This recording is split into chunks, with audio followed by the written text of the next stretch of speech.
Gak usah terbang jauh-jauh ke Bali buat cobain nasi tempong. Di Tasik ge aya menu nasi tempong euy. Mampir aja yuk ke nasi tempong Mona. Lokasinya di Jalan Hazrat Mustafa ya.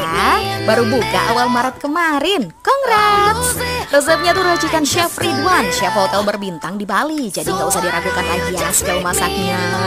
Ciri khasnya tuh sambal tempong dengan cita rasa pedas manis segar. Pakai perasan jeruk limau jadi ada asam-asamnya guys. Buat pemberi nasinya tuh pakai topping ikan asin mantap pisannya. Belum lagi plus sayuran bayam, timun dan waduh ya makin mantep. Buat lauknya juga bisa pilih menu goreng-goreng sesuai selera ya. Ada ayam, cumi, ikan gurame, bebek, ikan laut, telur crispy, empal, paru sapi, dan lain-lain. Ikan guramenya garing dan gurih yang resep sempurna.